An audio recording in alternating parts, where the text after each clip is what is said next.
নৈহাটি অরবিন্দ রোডে কালীগঙ্গা স্টোর্সের মোড়ে তৃণমূল কংগ্রেসের প্রার্থী সনদদের নির্বাচনী সভার প্রচারে জোর দিলেন তৃণমূলের বর্ষীয়ান নেতা অশোক চট্টোপাধ্যায়। আপনারা এই খবর দেখছেন জনপ্রিয় পোর্টাল চ্যানেল সোশ্যাল মিডিয়ায় মহন্ত দাশগুপ্তর খবরে। ভালো লাগলে অবশ্যই সাবস্ক্রাইব করবেন। এখন আপনারা দেখছেন আরবান টাইমসে। একদিন আমরা মিছিল বের করি, আমরা রামকে মন্দিরে রাখি, রামকে রাস্তায় নামাই না।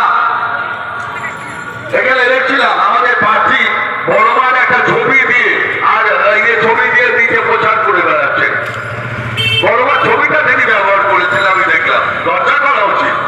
সে বড়মাকে এখানে জানতে বিগত দিনে যিনি সংসদ ছিলেন তিনি মোছা পড়ে বড়মার গর্ব গিয়ে ঘুরে ঢুকে যাচ্ছে। তাই ওই বক্তব্য ভাড়াক্রান্ত না করে লিটু বলে সুশান্ত সরকার সুন্দর বলে, সুশান্ত সরকার বলে আপনাদের কাছে বড় জোরে আবেদন করে যাচ্ছে বিগত দিনের ইতিহাসটা মনে রাখবে।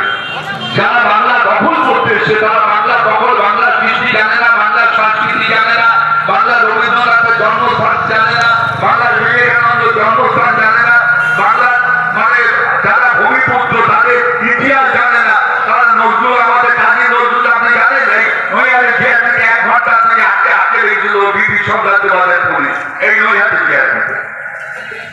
আপনি জানেন নেতাজি সুভাষচন্দ্র বোস আমাদের মহাপাড়া থানায় 1.5 ঘন্টা না 2 ঘন্টা আটকানো ছিল। ওরা জানে রবীন্দ্রনাথের জন্মস্থান কোথায়? জানে না। ওরা জানে কাজী নজরুলের জন্মস্থান কোথায়? কাজী নজরুলের শ্যামা সংগীতাটা গান আছে কি ওরা জানে? ওরা জানে না। জিজ্ঞেস করে বলতে পারবে না কালো মেয়ের পায়ের তলায় দেখে যান আলোর নাচন, এটা কার লেখা? কাজী নজরুলের লেখা। তা সেই যা বাংলাকে ওরা দখল করতে এসছে, বাংলা বদলে দিতে হবে। এখানে সিআরপিএফরা মারছে। আমি সিআরপিএফ ভাইদের কাছে আবেদন করবো, দয়া করে আপনারা আপনাদের আইন, আপনাদের এবং বিজেপিকে দোষারোপ করার জন্য দয়া করে আইন হাতে তুলে দেবেন না। বাংলার ভারতবর্ষ, বাংলার মানুষ গণতান্ত্রিক অধিকারটা প্রয়োগ করে দিই। ভারতবর্ষের মানুষ ভোট হচ্ছে তার গণতান্ত্রিক অধিকার, সেই অধিকারটা প্রয়োগ করতে দিন আপনারা। আমার দায়িত্ব নিয়ে বলছি, চতুর্থ বারের মধ্যে মুখ্যমন্ত্রী মমতা বন্দ্যোপাধ্যায় হচ্ছে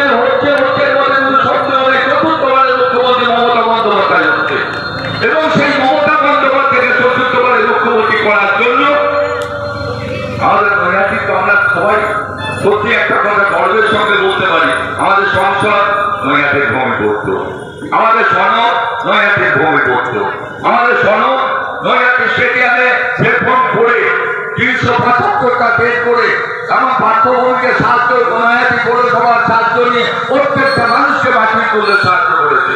আমি ছোট্ট একটা উপমা দেবো।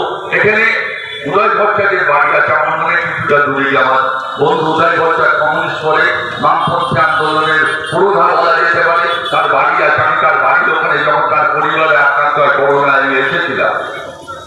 উদয় ভট্টাচার্য আমাকে বলছে, অশোক চ্যাটার্জি আমার পুরো বাড়ি করোনা আক্রান্ত।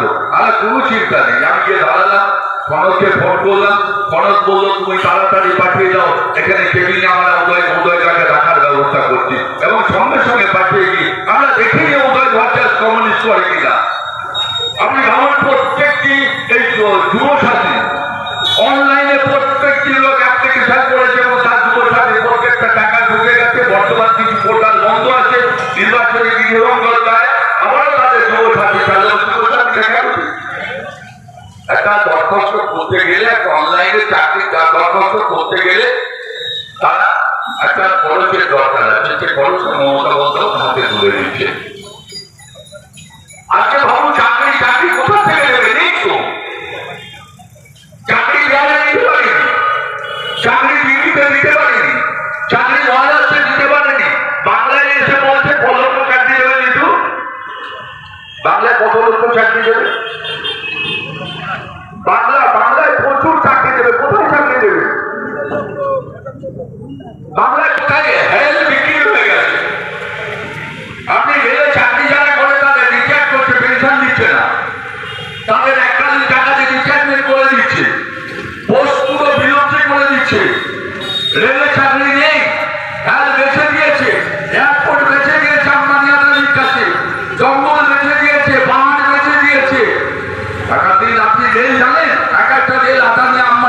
দিয়ে চলছে। আমি রাইজকে বলছি, চ্যালেঞ্জ করলাম, জবাব দিয়ে দেবো। এই আদানি মানে আদানি আম্বানিকে দিয়ে এক একটা রেল এক দিয়ে চালাচ্ছে। এরা চাকরি দেবে, কোথার থেকে চাকরি দেবে? মোদী জলের তলে ঢুকে যাচ্ছে। আপনি বলুন কত ছাত্রাবাদ, একটা কি বলবো আর ভাষায় বলা যায় না, জলের মধ্যে ঢুকে যাচ্ছে, অক্সিজেন নিয়ে জলের তলায় ঢুকে যাচ্ছে। ঢুকে গিয়ে ময়ূরের পেখম পুজো দেওয়া, যখন ময়ূর নাচানাচি করবে। আপনি ভাবুন ওখানে পাহাড়ের মধ্যে ঢুকে যাচ্ছে ক্যামেরা দিয়ে। একটা ভোগ বিলাসী প্রধানমন্ত্রী, সেই প্রধানমন্ত্রী আজকে ভারতবর্ষের মানুষকে একটা জুমলার রাজত্ব তৈরি করে দিয়েছে ভারতবর্ষকে। তার স্বাভাবিকভাবেই আমি সকলের কাছে বড় জোরে আবেদন করবো, আমার দোকানদারবাসী, আমার কর্মচারী ভাইরা, দোকানদারে, আমার ব্যবসায়ী ভাইরা, আমার হকার ভাইরা, আমার টোটো চালক ভাইরা, আমার অটো চালক ভাইরা, নিরাপত্তার কথা বলে গেল না, জানি নিরাপত্তা। রাত্রির বেলা পুকুর বাড়ি আসে মানুষ, গঙ্গা চান করে সারা দিন সারা রাত ওখানে বসে থাকে মায়েরা বোনেরা, তারা রন্ডি খেতে আবার সকালবেলা তারা বাড়ি যায়। নিরাপত্তার কথা বলছে মানুষ ভুলে গেছে। বামপন্থী আমলের মানসিক কর্মকাণ্ডের হত্যা, ওই গঙ্গার ঘাটে মানসিক কর্মকাণ্ডকে ধর্ষণ করে হত্যা করা হয়েছিল, মানুষ ভুলে গেছে। পাঠ্যবই বিধানসভা বিধায়ক হওয়ার পর 2011 সালে নয়াটি শান্তির মরুদ্যান। আজকে তৃণমূল কংগ্রেসের প্রত্যেকটা কর্মী রাত দিন যেখানে ডাকবেন সেখানে আপনাদের পাশে থাকবে। আপনি যখনই ডাকবেন তখনই সড়ক থেকে পাবেন। সড়কে আপনাদের ভূমিপুত্র, সংসদ আপনাদের ভূমিপুত্র, নৈহাটি পৌরসভার প্রত্যেকটি সদস্য আপনাদের ভূমিপুত্র। আপনাদের পাশে থাকার অঙ্গীকার করে। আর 3 নম্বরে বোতাম থেকে 29 তারিখ এত জোরে বোতামটা টিপবে যেন অমিত শাহ টের পায় সোনার বাংলায় বসে, যে নৈহাটি সনদকে সমর্থনে 3 নম্বরে বোতাম থেকে ভোট দিচ্ছে। এই আবেদন দেখে আমি সকলকে আমার বড়দের প্রণাম জানিয়ে, ছোটদের আশীর্বাদ জানিয়ে, সমাবর্ষীদের অভিনন্দন জানিয়ে আমি আমার বক্তব্য শেষ করছি। জয় হিন্দ, বন্দে মাতরম। তৃণমূল কংগ্রেস জিন্দাবাদ, মমতা বন্দ্যোপাধ্যায় জিন্দাবাদ।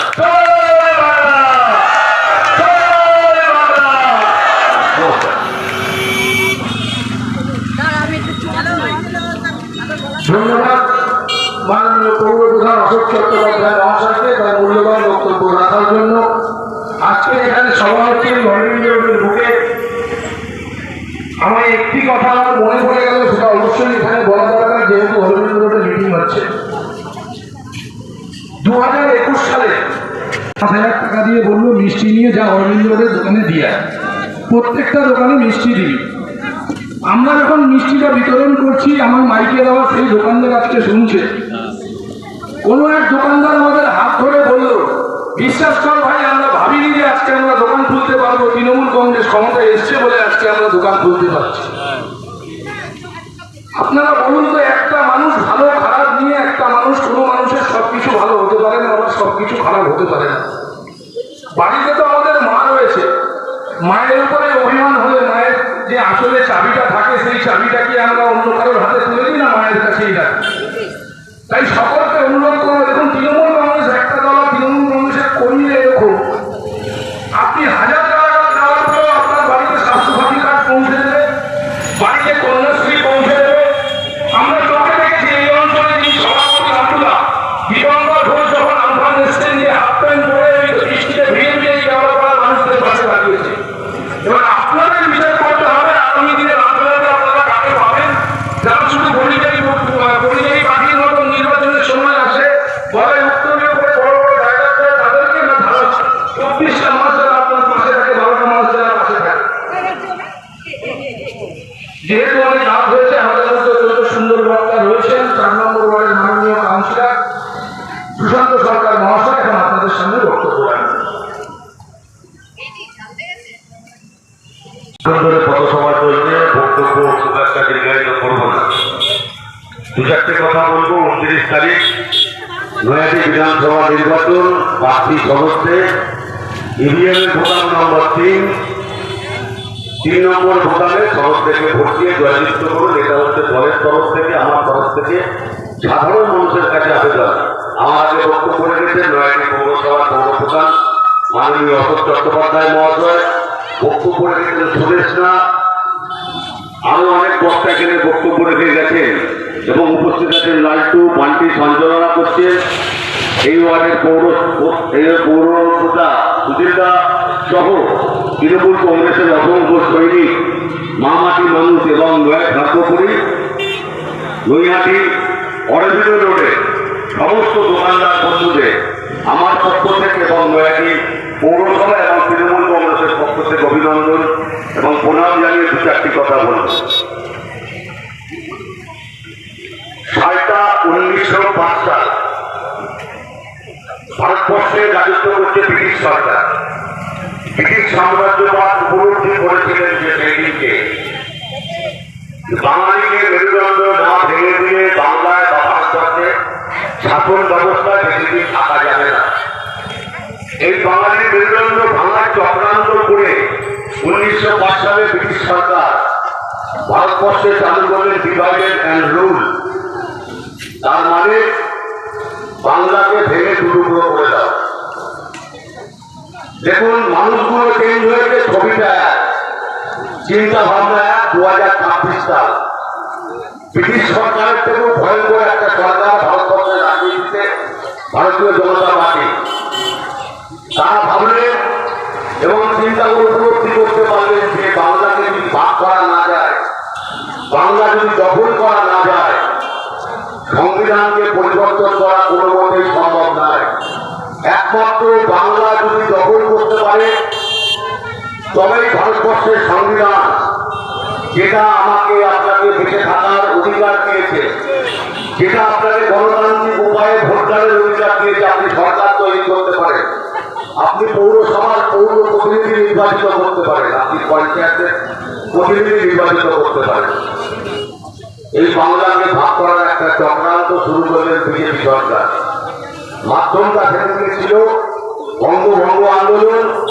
রুখে দাঁড়িয়েছিলেন আমাদের সবার প্রাণের ঠাকুর, মনের ঠাকুর রবীন্দ্রনাথ ঠাকুর। তিনি রুখে দাঁড়িয়ে অসময় রাখিবন্ধন উৎসবের প্রচলন করেছিলেন। হিন্দু মুসলিম নির্বিচারে সমস্ত সম্প্রদায়ের মানুষের হাতে তিনি সেদিন রাখি বেঁধে দিয়েছিলেন। রাখি বেঁধে সম্প্রীতির বার্তা দিয়েছিলেন। ব্রিটিশ সরকার বাধ্য হয়েছিল কিছু হচ্ছে। বঙ্গভঙ্গ আন্দোলন 26 এই বাংলা ভাগের চক্রান্ত, ভূর পথে বাংলা দখলের যে চক্রান্ত, তার বিরুদ্ধে তিনি রুখে দাঁড়ালেন। তিনিও এই বাংলার একজন মানুষ, একজন মহিয়সী নারী, এই বাংলার মা মমতা বন্দ্যোপাধ্যায়। এসআইআরের মাধ্যমে এদেশের নাগরিক প্রায় 7 লক্ষ মানুষকে বেনাগরিক করে দেয় যে চক্রান্ত যে বিজেপি সরকার নিয়েছিল। মমতা বন্দ্যোপাধ্যায় আইনের মারফতে, আইনের মাধ্যমে সুপ্রিম কোর্টে গিয়ে এই চক্রান্ত কিছুটা হলেও রদ করতে পেরেছে। প্রায় 33 লক্ষ মানুষকে তাদের ভোটাধিকার আবার পুনরায় উদ্ধার করে দিয়েছে। আমরা জানি যারা বলেছেন যে মুসলিম অনুপ্রবেশকারী রোহিঙ্গা, তাদেরকে খুঁজে খুঁজে বার করে ভারতবর্ষ থেকে বিতাড়িত করবেন, পশ্চিমবঙ্গ থেকে বিতাড়িত করবেন। পশ্চিমবঙ্গের মানুষকে চাকরি দেবেন, ভালো শিক্ষা দেবেন। কিন্তু একবার প্রশ্ন কি আমাদের মনের মধ্যে আসবে না, এই এসআইআরের মাধ্যমে একজন রোহিঙ্গা বা মুসলিম অনুপ্রবেশকারীকে আপনারা পেয়েছেন, তাদের বলছেন অনুপ্রবেশকারী। 1947 সাল, 1905 সালে এই বঙ্গভঙ্গ আন্দোলন যদি রদ করা হলো, তার প্রভাব পড়েছিল 1947 সালে ভারতবর্ষ স্বাধীন হওয়ার পরে। এই ভারতবর্ষ স্বাধীন হওয়ার পরে ভারতবর্ষকে ভেঙে টুকরো করে দেওয়া হয়েছিল। এক টুকরো চলে গেছিল পাকিস্তানে, বাকিটা অংশ রয়ে গেল ভারতবর্ষে। সেদিন এই ধর্মপ্রাণ মুসলমান যারা এই ভারতবর্ষের মাটিকে তাদের নিজের মাটি, তাদের নিজের মা, তাদের নিজের দেশ মনে করতেন, তারা ভারতবর্ষের হয়ে গেলেন, তারা পাকিস্তানে যাননি। আজকে তাদের বেনাগরিক করার যে চক্রান্ত বিজেপি নিয়েছে, তার বিরুদ্ধে আমাদের রুখে দাঁড়াতে হবে। আর এই রুখে দাঁড়াতে গেলে এবং সংবিধানকে বাঁচিয়ে রাখতে গেলে, সংবিধান যে 14টি মৌলিক অধিকার আমাদের দিয়েছে, সেই অধিকারকে অক্ষুণ্ণ রাখতে গেলে মমতা বন্দ্যোপাধ্যায়কে বিপুল ভোটে জয়যুক্ত করে 4 তারিখে তৃণমূল কংগ্রেস প্রার্থীকে নির্বাচিত করে বিধানসভায় পাঠাতে হবে। তবেই এই বাদ যাওয়া যে নাগরিক, তাদের নাগরিকত্ব পুনরায় আমরা ফিরিয়ে আনতে পারবো। এদেশে যতবার অত্যাচার হয়েছে মানুষের ওপর, সবার আগে এই বাংলা রুখে দাঁড়িয়েছে। তাই জন্য গর্তের সেরা উক্তি ছিল, আজকে বাংলাকে ভাবে, ভারতবর্ষ আগামীকাল সেটা ভাবে। সুতরাং এই বাংলার মানুষের কাছে করজোড় অনুরোধ থাকবে, কোনো প্ররোচনায় তা দেবেন না। কে 3000 টাকা দেবে, কে চাকরি দেবে। আপনারা দেখেছেন যে মোদী নির্বাচনের আগে লোকসভা করেছিল 15 লক্ষ টাকা, নোটবন্দির সময় প্রত্যেকের অ্যাকাউন্টে ঢুকবে। একটা মানুষও 15 টাকা পায়নি, এটা আমরা সবাই জানি। 15 লক্ষ টাকা বা 1500 টাকা বড় কথা নয়। সবথেকে বড় কথা, মাথা উঁচু করে বাঙালি চিরদিন বেঁচেছিল, আগে বাঙালিকে মাথা উঁচু করে বেঁচে থাকতে হবে। বাঙালি এমন একটা জাত, আজ পর্যন্ত ব্রিটিশের কাছেও মাথা নিচু করেনি, আগামী দিনে বিজেপির কাছেও মাথা নিচু করবে না।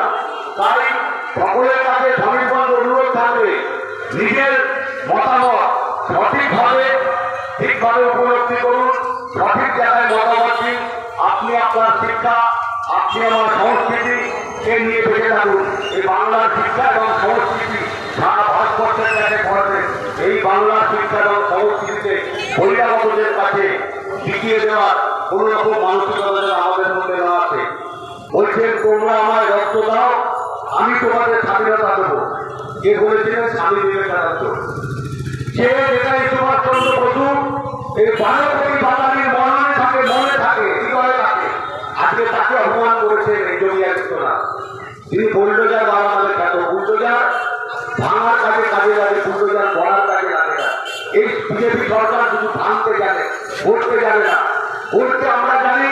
15 বছরে আমরা অনেক কিছু করেছি পশ্চিমবঙ্গের বুকে। আমরা প্রান্তিক অসহায় মানুষের পাশে দাঁড়িয়েছি। তাই আপনাদের কাছে আবার অনুরোধ করব, সাধারণ মানুষের স্বার্থে এই শিক্ষা অনুরাগী বাঙালির কাছে, সংস্কৃতি পরায়ণ বাঙালি আজকে যে দুর্দিন ভারতবর্ষের লোকের হয়েছে, যেন বাংলার মানুষের না হয়। তাই আবার এই বাংলার ভবিষ্যতের দিকে তাকিয়ে সকলের কাছে অনুরোধ করব, 29 তারিখ 3 নম্বর বোতাম টিপে সনদ থেকে জয়যুক্ত করুন। কারণ শুধু সনদকে তৃণমূল কংগ্রেসের প্রার্থী নয়, আগে বক্তারা বলেছেন, সনদকে 365 দিন 24 ঘন্টা মানুষের পাশে থাকে, মানুষের সাথে থাকে। সেই মানুষটা যে দলমত নির্বিশেষে অসহায় মানুষের পাশে দাঁড়ায়, কি করোনা হোক, কি আমপান হোক, কোন দুরারোগ্য ব্যাধি হোক, সনদকে কোনোদিনও কারোর সাথে ধর্ম বা রাজনীতি নিয়ে সেই মানসিকতায় বেঁধেনি। সুতরাং আপনাদের ঘরের ছেলে, আপনাদের কাছের ছেলে, আপনাদের কাছের মানুষ সনদ থেকে জোড়া ফুল চিহ্নে 3 নম্বর বোতাম টিপে বিপুলভাবে জয়যুক্ত করে নির্বাচিত করুন এবং মমতা বন্দ্যোপাধ্যায়কে 4র্থবারের জন্য নির্বাচিত করে পশ্চিমবঙ্গের বিধানসভায় পাঠান। অনুরোধ রেখে বক্তব্য শেষ করছি। জয় হিন্দ, বন্দে মাতরম। তৃণমূল কংগ্রেস জিন্দাবাদ, মমতা বন্দ্যোপাধ্যায় জিন্দাবাদ, অভিষেক বন্দ্যোপাধ্যায় জিন্দাবাদ, পার্থ ভৌমিক জিন্দাবাদ। খুব সুন্দর বক্তব্য রাখলো, তাই তো দেখছি। ধন্যবাদ সুশান্ত সরকার মহাশয়কে তার মূল্যবান বক্তব্য রাখার জন্য। সেকেন্ড হ্যান্ড মোবাইল কিনবেন বা বিক্রি করবেন, এক্সচেঞ্জ করতে চান পুরনো phone? Pappu mobile, Naihati Hazinagar fire ব্রিগেডের ঠিক পাশে। আপনার মোবাইলের সেরা ঠিকানা। Samsung, Redmi, Realme, Oppo, Vivo, iPhone সহ যে কোনো ব্র্যান্ডের মোবাইল এখানে পাবেন 50 থেকে 80% ছাড়ে, তাও আবার গ্যারেন্টি সহকারে। হোলসেল ও রিটেল দুই পাওয়া যায়। এছাড়াও আছে mobile cover, tempered glass, earbuds, smart watch, এক ছাদের নিচে সব। দোকান খোলা থাকে প্রতিদিন সকাল 10টা থেকে রাত 10টা পর্যন্ত। আজই চলে আসুন পাপ্পু মোবাইলে। যোগাযোগের ফোন নাম্বার 9748482727। এছাড়াও ফেসবুক, ইউটিউব, ইনস্টাগ্রামের মাধ্যমে আপনি সরাসরি যোগাযোগ করতে পারেন আমাদের সাথে।